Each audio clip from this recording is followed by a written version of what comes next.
Taxi driver rescues lady from robbery. Didn't expect she was secretly advisor. Welcome, dear viewers, to a gripping tale of unexpected heroism, political intrigue, and powerful twists lurking in the shadows. Today, we delve into the extraordinary story of a humble taxi driver who, while simply trying to make an honest living, stumbled upon a life-altering encounter that would shift his destiny forever. In a single night, his bravery saved someone from a brazen act of violence, only to uncover that this mysterious passenger was not at all who she appeared to be. Prepare yourselves for a cascade of heart-thumping events, unexpected betrayals, and astonishing revelations that will keep you guessing until the very end. Buckle up for an incredible journey of fate, karma, and redemption. Before we dive in, if you're new here, don't forget to subscribe and hit that notification bell so you never miss an update. If you're excited about this story, let us know. If you enjoyed the video, press 1. If not, press O. Your feedback really inspires me to gather more uplifting and meaningful stories. Marcus Gray had never seen Washington, D.C. so quiet. A late autumn rain slicked the streets beneath glowing neon signs, and the headlights of his aging Toyota Camry reflected off the shiny pavement like ghostly beacons. He'd been driving his taxi through the capital for years, but there was something distinctly electric in the air that night. Business had been slow, which gave him too much time to brood on unpaid bills, upcoming rent, and that nagging sense he could do more with his life. He flicked on the radio, hoping for some comforting music, only to find a talk show debating the latest White House controversies. Just as he turned the dial, an unsettling feeling crawled up his spine, a prickling sixth sense that the night had plans for him. The traffic light at a normally busy intersection had turned green, yet not a single car stood in his way.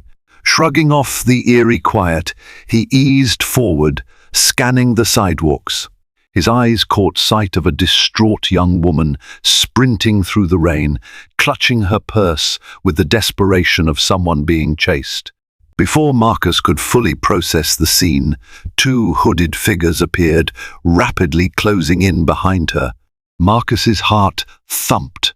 He had seen petty crime before drug deals in shadowy corners or the occasional purse snatcher. But the raw menace in these figures' postures warned him this wasn't a simple theft. The woman's face was a contortion of fear. Without a moment's hesitation, Marcus floored the accelerator, surging across the street to intercept whatever horror was about to unfold. She nearly crashed into the passenger door when Marcus slammed on the brakes beside her. Adrenaline coursing through his veins, he flung open the door.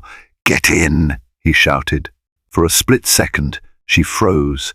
The hooded figures drew closer, one brandishing something shiny, maybe a knife, maybe a gun. Under the relentless downpour, it was impossible to tell. Catching her breath, the woman dove into the back seat, her purse and soggy documents scattering across the worn upholstery. Marcus didn't even wait for her to close the door. He jammed the car into gear, tires squealing on wet pavement, and roared away. In the rearview mirror, he saw the figures hurl curses as the taxi peeled down a dimly lit street. That was Marcus's first step into a mystery that would unravel in ways he could never have imagined.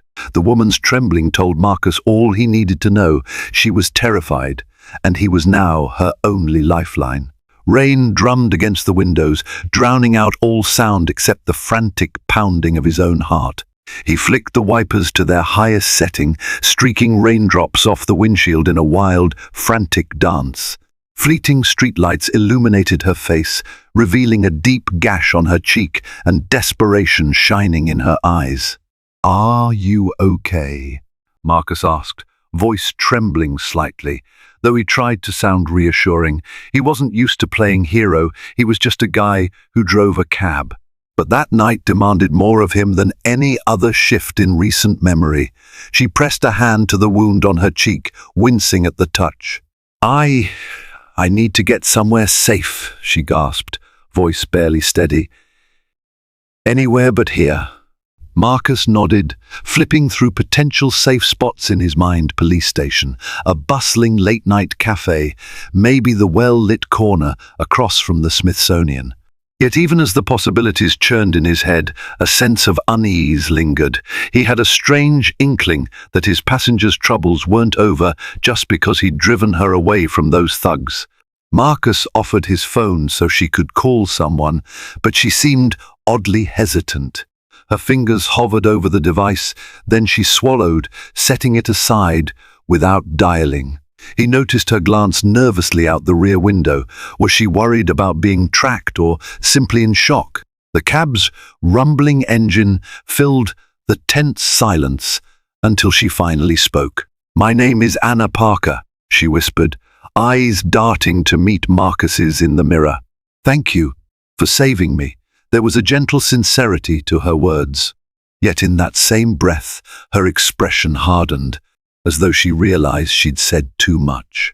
Marcus attempted a comforting smile. "Don't mention it. It's my job to pick people up when they need a ride. Though this is a bit above and beyond." She tried to laugh, but only managed a watery smile.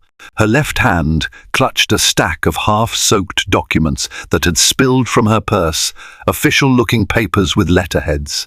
Marcus could have sworn belonged to a government office. Before he could ask any questions, the shriek of sirens cut across the rain-soaked night.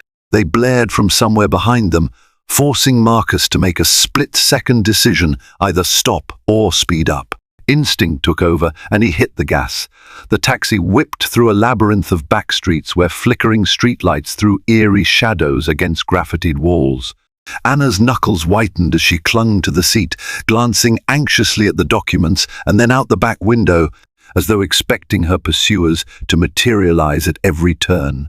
Marcus's heart hammered, torn between wanting to help her and a creeping fear that he might be getting involved in something far beyond his understanding.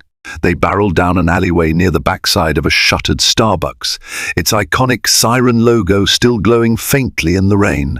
The sirens grew fainter behind them, suggesting the pursuers, whether cops or criminals, had lost track. Catching a moment of respite, Marcus slowed, pulling the taxi behind a row of dumpsters to stay out of sight. The stench of rotting food was suffocating, but at least the darkness offered concealment. "Who are you really, Anna?" he asked gently. She bit her lip, eyes shimmering with equal parts gratitude and terror. Just as she seemed on the verge of answering, a bullet shattered the rear windshield. Marcus recoiled, glass flying everywhere, adrenaline exploding anew. Somewhere in the darkness, a muzzle flash sparked. Someone had found them, and they were no longer content with threats. Marcus's breath came in gasps. Gunfire was not something he had ever wanted to face in his life, let alone in the driver's seat of a battered taxi. He dropped into the front seat, hunching behind the dashboard. Anna crouched in the back, curled protectively around her documents. Another shot rang out, pinging off the metal dumpster. They were pinned down, hidden in darkness, but cornered by a shooter who clearly meant business. Before panic could paralyze him, Marcus spotted an emergency exit door leading into the abandoned Starbucks. The handle had a chain wrapped around it, but it looked old and frail. Whispering for Anna to follow, he crouched low and darted for the door, ignoring the freezing rain and the shattered glass grinding underfoot. A bullet ricocheted off the taxi's hood, and Anna let out a muffled scream, but she followed. Marcus kicked the chain with every ounce of strength he had. The rusted link finally snapped, and the door swung open to reveal a dark, empty corridor leading into the cafe's storage area. With Anna clinging to him, they dove inside, hearts pounding so fiercely it felt like the walls themselves were shaking. The interior of the Starbucks was an abandoned husk, chairs stacked in corners, espresso machines covered with dusty tarps. A lingering scent of stale coffee haunted the silence. Marcus guided Anna behind a counter to catch their breath, listening intently for any sign their assailant was still outside. His entire body trembled with adrenaline. "Marcus," Anna whispered, voice nearly lost in the patter of rain on the roof, "I don't know how to thank you for all of this." She took a shaky breath. "And I'm sorry I dragged you into something so dangerous." He exhaled sharply, trying to calm the pounding in his chest. "I still don't know what this is, or who's after you." She ran a trembling hand through her hair, eyes clouded with hesitation. I'm a policy advisor for the White House," she confessed. "I was entrusted with highly sensitive documents, evidence of massive corruption in a private security contract tied to powerful figures. These people want to keep it quiet. They thought if they threatened me, I'd hand everything over." She paused, tears welling. "But I refused." Marcus stared at her, stunned. His wildest theories hadn't come close to the truth. In the dim glow of the storeroom's exit sign, Anna retrieved one of the soaked pages and handed it to Marcus. He saw the official seal of the United States government and recognized the names of prominent individuals rumored to have deep political connections. If this was real, then Anna was in mortal danger from criminals and perhaps even from people inside the government itself. And that meant he was now a target too. The enormity of the situation pressed on him like a weight. "You should go to the police," he whispered, though even as he said it, a chill of doubt ran through him. The sirens they heard before, could they have been real police? Or just more armed henchmen disguised by the noise? Anna's expression darkened. "I can't trust just anyone. I don't even know how deep this corruption goes. I was supposed to hand these documents over to a trusted contact at an undisclosed meeting place. Before I was attacked." Marcus swallowed hard, his thoughts racing. "We need to get you to someone who can protect you. Someone you trust." She nodded, eyes reflecting a glimmer of determined resolve. Outside, the rain intensified, each drop echoing like a portent of coming storm. Marcus crept to the boarded-up windows, careful not to disturb the shattered glass near the entrance. He peered through a small gap and saw only the deserted alley drenched in relentless rainfall. Whoever had fired those shots seemed to have vanished, but that hardly reassured him. It could be a trap, waiting for them to make a break for it. He glanced back at Anna, who clutched those incriminating documents as if her life depended on them, which it did. "Listen," Marcus said, forcing courage into his voice. "We'll take the alleys to another street, find a new ride, and get you where you need to go. My taxi is, well, let's just say it's not looking great for a crosstown journey." Anna's gaze drifted to the battered Camry outside, bullet holes marring the once serviceable vehicle. "We need a safe route," she murmured, "but we don't have much time. If they realize we're hiding here, they'll send more people." She paused, swallowing. "They won't let me walk away alive, Marcus." He nodded, steeling himself. This night had escalated from a quiet shift to a life-or-death sprint for survival and justice. Opening the storeroom door, they stepped out into the drowning darkness once again. Navigating the back streets of DC felt like moving through a war zone. Every rustle of trash, every shifting shadow could be an armed assailant. Marcus kept his arm protectively around Anna's shoulders, scanning for any sign of movement. They passed graffiti, splashed walls, and vacant lots, each one a potential hiding spot for an enemy. The city's faint glow lit the low clouds overhead, but down at ground level, the gloom was thick and suffocating. Suddenly, a set of headlights stabbed through the mist at the far end of the alley. Marcus grabbed Anna's arm and pressed them both against a building's worn brick exterior, hoping not to be seen. The vehicle rolled by slowly, as if searching. Through a second-story window, a dog barked and growled, probably sensing the tension saturating the air. Every nerve in Marcus's body felt stretched to its limit. Once the car disappeared, they hurried across the intersection to an upscale block near an old mansion that had been converted into a boutique hotel. They ducked beneath the stone archway, breathing in short, panicked gulps. Beneath flickering lanterns, Marcus finally spotted a sign for a metro station, in the distance a possible escape route. But something about the figure stepping out of the shadows told him their ordeal was far from over. A man stood at the edge of the archway, umbrella poised at his side. He wore a neat grey suit, surprisingly immaculate despite the deluge. His eyes were hidden behind wire-rimmed glasses that reflected the dim light like two pale moons. There was a quiet menace in the way he regarded them. His posture conveyed cool composure, as if he had every advantage. "Anna Parker," the man said, his tone betraying no surprise.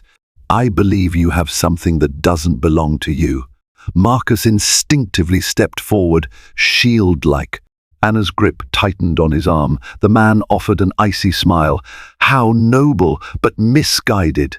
The documents in your possession are classified, and retrieving them is a matter of national security. Or so I'm told." He tilted his head, voice slipping into a mocking whisper. "I highly suggest you cooperate." Before they could respond, footsteps echoed behind them. Two more figures materialized, cornering them in the archway. The man raised an eyebrow. "Don't make this difficult, Miss Parker. I have direct orders to bring you in, whether you're breathing or not." Marcus felt Anna trembling at his side. Tension coiled, the threat tangible in the rainy air. One false move might cost them everything. Seconds stretched like hours. Marcus's eyes darted between the men blocking their exit. Adrenaline surged again, that burning impulse to run or fight. Anna's breath was ragged, her chest heaving with fear. The suited man smirked, clearly reveling in his control. Marcus wondered if maybe this was some black ops agent, someone with backing from powerful players determined to hide the truth. In a desperate attempt to defuse the standoff, Marcus forced his voice not to quiver. "How about we talk this out? She just wants to do the right thing, expose corruption. Maybe you're not on the right side of history here." At that, the man laughed, cold and humorless. "You're a taxi driver, correct? You think you understand the complexities at play?" His tone dripped with condescension. He snapped his fingers, and one of his men lunged forward, seizing Anna's arm. Marcus reacted on pure instinct, delivering a punch to the attacker's jaw. To his astonishment, the blow connected, knocking the man sideways. A flash of fury distorted the suited man's face as he raised a silenced pistol.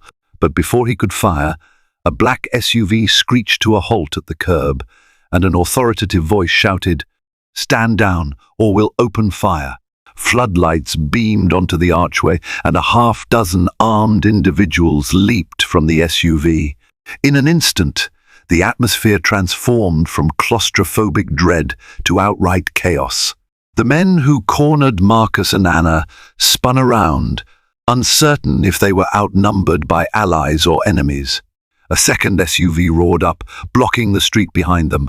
Marcus's mind whirled. Was this the cavalry or a second wave of trouble? The newcomers were outfitted like a tactical unit, wearing gear that bore no insignia. Their leader, a tall woman with determined eyes, aimed her weapon at the suited man. "Release them," she commanded. "This is your only warning," the man sneered. "You have no idea who you're dealing with." The tall woman's eyes flicked to Marcus and Anna, scanning them quickly. "I'm with a special oversight committee," she said brusquely, though she did not elaborate. "We've been tracking these individuals for months, gathering evidence of illegal intimidation tactics connected to private security contractors." Anna sagged with relief, though she didn't let go of her precious documents. The tension mounted as the suited man weighed his options, his henchmen nervously adjusting their stances. Rain pounded the pavement like a war drum, fueling the standoff with electrified suspense. The tall woman's team fanned out, guns leveled, forcing the suited man and his two accomplices to step back into the harsh glow of the floodlights. Marcus felt Anna's hand slip into his, her grip tight with lingering terror. "I never expected any of this," she murmured shakily, eyes locked on the confrontation. Suddenly, the suited man thrust his pistol skyward, firing a shot. It ricocheted off the stone arch in a shower of sparks. His men seized the opportunity, diving behind a parked sedan. Return fire erupted in the narrow street. Marcus and Anna dropped to the ground, ears ringing, hearts thrumming with panic. Bullet casings clinked off the pavement, the acrid smell of gunpowder saturating the air. Amid the swirling chaos, Anna's documents fluttered from her grasp. By some miracle, neither she nor Marcus was hit.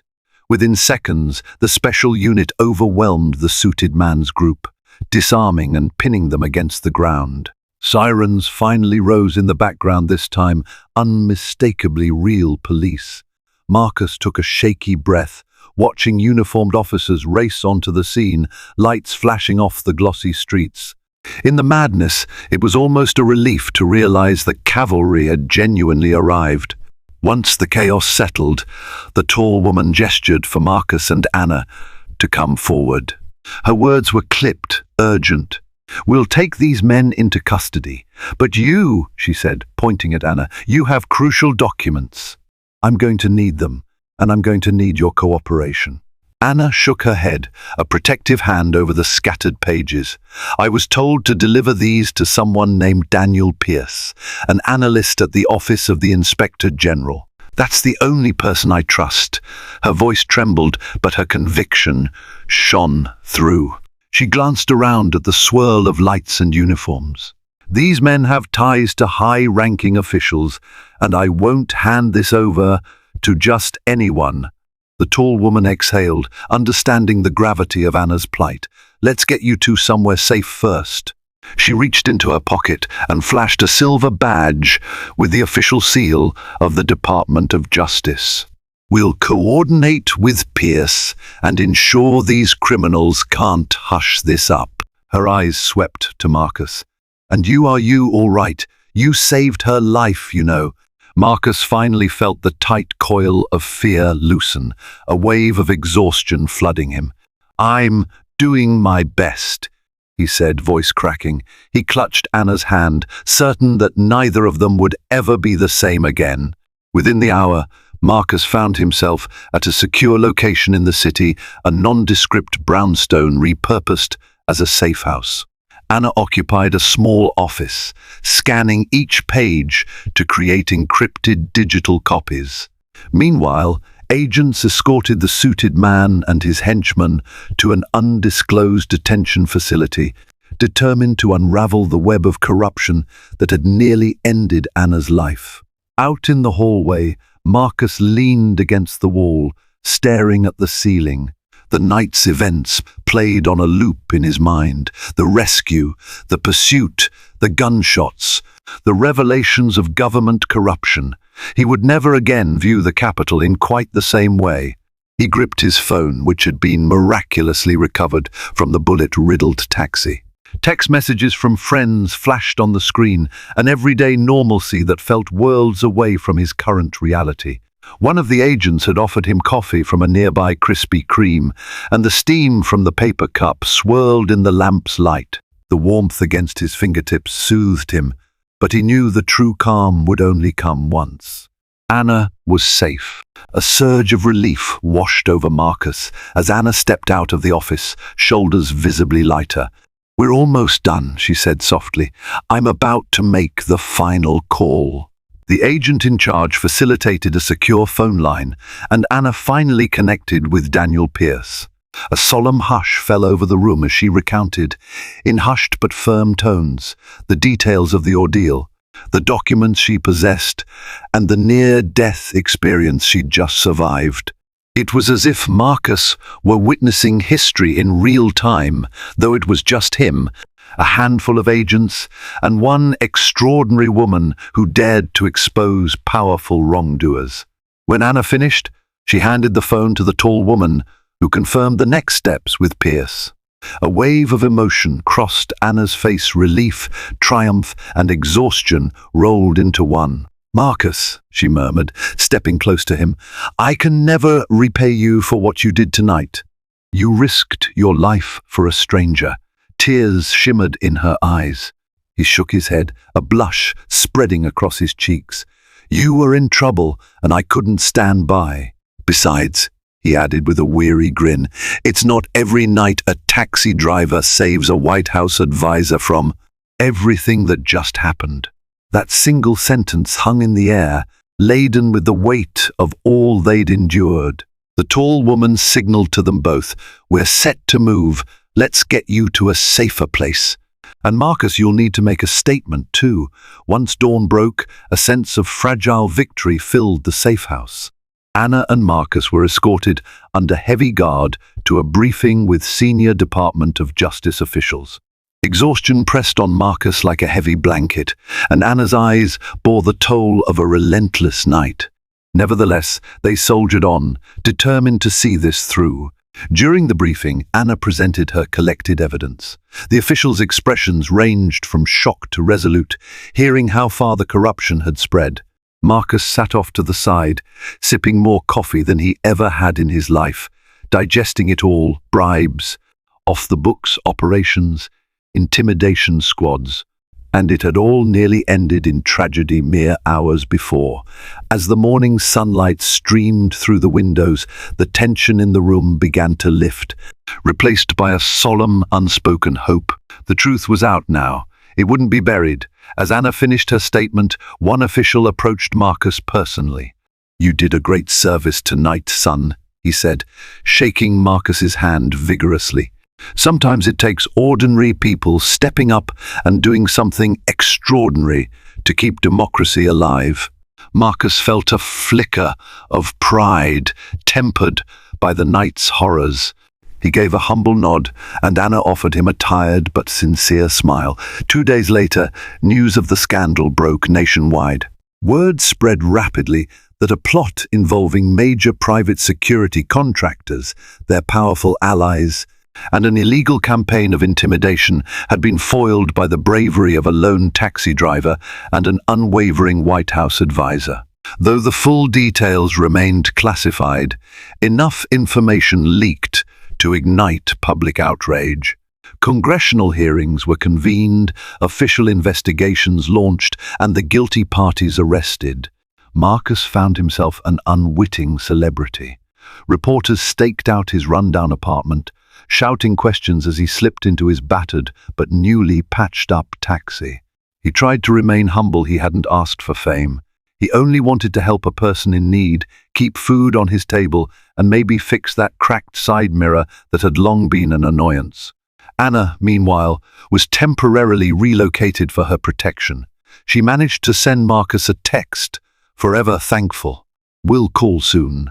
That single line spoke volumes. Marcus smiled when he read it, sensing a genuine bond had formed between them. Although there were still dangers, the greatest threats had been defanged. The people who wanted Anna silenced were now facing the legal consequences of their choices. Karma, it seemed, was paying a decisive visit. A week passed, and Marcus settled back into his routine, or at least tried to. He still drove nights, finding a strange comfort in the hum of the engine and the muted city lights. Washington, D.C. seemed the same on the surface. Tourists snapping photos of the Washington Monument, locals bustling for their morning coffee runs, government staffers hurrying to offices. Yet Marcus could sense a subtle shift. Perhaps it was in the way people treated each other, or maybe it was just the transformation in his own soul. It was on a quiet Tuesday evening that he received an unexpected passenger, someone in a tailored navy blue suit and a soft smile that instantly sparked recognition. Anna slid into the back seat of his taxi, offering a shy wave as if uncertain how he'd react. Marcus's heart leapt. "Hope you're not too busy tonight," she said, gently closing the door behind her. "I just needed a familiar face to drive me somewhere special." Marcus tried to hide his grin but failed. He had no words, only gratitude that she was safe and sound. She offered him an address on the other side of town, a small, unmarked building near Capitol Hill. "Let's go," she said, leaning back. "There's someone I'd like you to meet." The drive through the city carried a sense of quiet anticipation. Marcus asked only a few questions, mindful that Anna might still be bound by security protocols. The hum of the tires on asphalt was almost soothing, and the memory of that terrifying night felt like a distant storm that had finally passed. As they arrived at the unremarkable brick building, two Secret Service agents opened the door for Anna and glanced politely at Marcus. Anna beckoned Marcus inside, and he followed her into a modest yet well-secured conference room. The decor was minimal, the atmosphere hushed. A man in a crisp shirt stood, extending a handshake that Marcus tentatively accepted. "Daniel Pierce," the man introduced himself. "I've heard quite a lot about your bravery, Mr. Gray." Then, turning to Anna, he added, "We owe you a debt, both of you." Anna's eyes shone with something like relief or pride. Marcus, Daniel, was crucial in convincing the right people to take action. "Now, we're finalizing charges against the key conspirators." She clasped her hands together. "Daniel wanted to meet you because your role was essential. We never would have gotten these documents if you hadn't risked your life." Marcus felt a swell of mixed emotion, honor, relief, humility. He simply nodded. Pierce placed a sealed envelope on the table, its flap marked with an official government stamp. "We're going to propose that you both testify as key witnesses. However," he said gravely, "you should know that your testimonies could incite backlash. The conspirators may be behind bars, but they still have connections." His eyes settled on Marcus. "I don't say this lightly, Mr. Gray. Your life may be affected in ways we can't yet predict." A chill crawled down Marcus's spine. He looked at Anna, who offered him a supportive nod. In that moment, he realized the magnitude of his decision. He could walk away, slip back into relative anonymity, let the system handle itself. Or he could stand by Anna and ensure that justice truly prevailed. "I'll testify," Marcus said quietly, surprising himself with his own resolve. "You can't have justice without courage." Anna smiled, a tear rolling down her cheek. For a moment, the three of them stood there in silence, united by the gravity of what lay ahead. Outside, traffic buzzed and horns blared a reminder that life went on, even as history shaped itself within these unassuming walls. The weeks that followed tested Marcus's fortitude. Legal counsel prepped him for a congressional hearing, instructing him on how to present his testimony clearly and without incriminating tangents. Rumors swirled that multiple high-level officials were implicated, sending political shockwaves through the Capitol.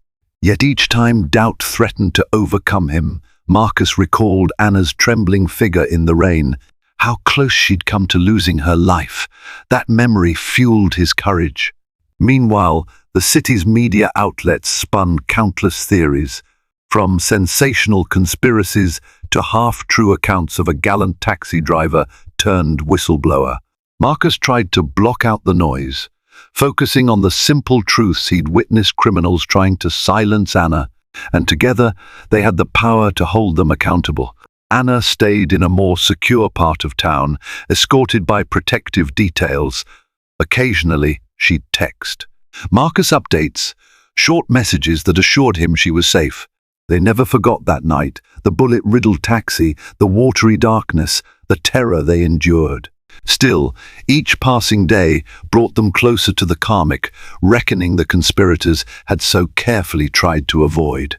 Finally, the day arrived when they would step into the hallowed halls of Congress and expose the truth, no matter the cost.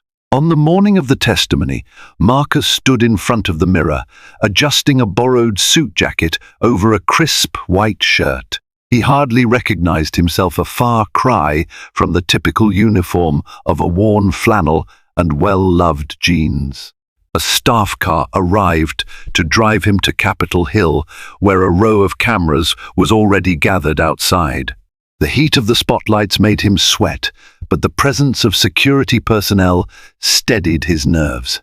Inside the hearing chamber, high ceilings and polished wooden desks amplified the sense of solemnity.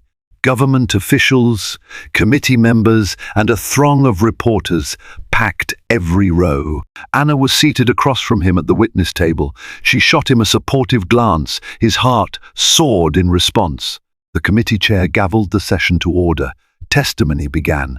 Anna spoke first, her words carefully measured, yet brimming with sincerity. She detailed the intimidation, the stolen documents, the chase. By the time she reached the night of the attack, the room was dead silent, each listener drawn into her harrowing account. When Marcus took the microphone, he cleared his throat and started to recount everything from his perspective, how he saw a woman in danger and chose to intervene, unaware he was stepping into a political hornet's nest. Every detail spilled forth like an unstoppable current: the hooded assailants, the chaotic pursuit, the bullet that shattered his rear windshield. He relived those moments in all their terrifying clarity. The tension in the chamber was palpable as he described the final confrontation with the suited man and how they were saved by the intervention of that special oversight team. At times, the committee members nodded gravely, scribbling notes on legal pads. Once Marcus finished, the room remained hushed for several beats. Then, in a wave of emotion, committee members began to question him. Some asked him to verify specifics in Anna's timeline, while others inquired about the men's weapons or the location of the abandoned Starbucks. Marcus answered as thoroughly as he could. He didn't exaggerate, he didn't need to. The raw truth was dramatic enough. After hours of testimony, the gavel pounded again, concluding the session. Media cameras flashed like strobe lights. Anna and Marcus exchanged a look, exhaustion, triumph, and relief mingling in a silent moment of profound understanding. They had told their story. Now it was up to the system to deliver justice. The results were swift and decisive. In the days following the hearing, indictments were handed down to several high-profile individuals linked to the security contractor scandal. Corrupt officials were placed on administrative leave, pending investigation, and more arrests followed. Public faith, though shaken, found hope in the fact that accountability was not a myth. For Marcus, life began to settle into a new normal, albeit one tinged with recognition. Customers sometimes climbed into his taxi, recognized his face from the news, and offered thanks or awkward handshakes. Marcus took it in stride, never letting the attention inflate his ego. At heart, he was still a man who believed in doing the right thing whenever fate demanded it. One crisp morning, he received an unmarked envelope at his apartment. Inside was a heartfelt note from Anna, inviting him to meet her at a local cafe. When he arrived, she was seated by the window, a soft smile on her face. She stood as he approached, enveloping him in a grateful hug. "You risked everything for me," she said, "for justice. You have no idea how much that means." They sat down, sipping coffee in the warm sunlight, reflecting on all they had survived and accomplished together. Time passed, and new challenges emerged on the nation's political stage, but the repercussions of the scandal continued reverberating through corridors of power. Marcus remained behind the wheel, a quiet hero who had once brushed shoulders with lethal danger and lived to talk about it. Some nights, he still startled awake, reliving that gunshot behind the Starbucks. Yet whenever he felt fear creeping in, he recalled Anna's bright, grateful eyes and reminded himself how valuable every act of courage could be. Meanwhile, Anna returned to her advisory role, this time with an even clearer moral compass guiding her policies. She often joked that she owed Marcus more than a few free rides around town. But jokes aside, their bond persisted: phone calls, occasional lunches, quick texts of encouragement when the stress of bureaucracy weighed heavy. And, in a satisfying twist of karmic retribution, the criminals who had tried to silence Anna now faced lengthy prison sentences. Their ringleader, the suited man with the cold smile, had been charged with conspiracy, racketeering, and multiple counts related to attempted murder. On the day his guilty verdict was announced, Anna and Marcus exchanged a single celebratory message: "We did it. Justice has prevailed." Thank you for joining us on this exhilarating journey through danger, courage, and the power of doing what's right. From the storm-soaked streets to the echoing chambers of Congress, our unlikely duo, an ordinary taxi driver and a determined White House advisor, showed us that heroism can manifest when we least expect it. Their bravery unraveled a nest of corruption and ignited a change that reverberated across the nation. If this gripping tale stirred your heart or fueled your adrenaline, be sure to hit that like button to support the channel. Share this story with friends and subscribe to stay tuned for more extraordinary narratives. Together, let's continue finding hope and inspiration in even the darkest of nights.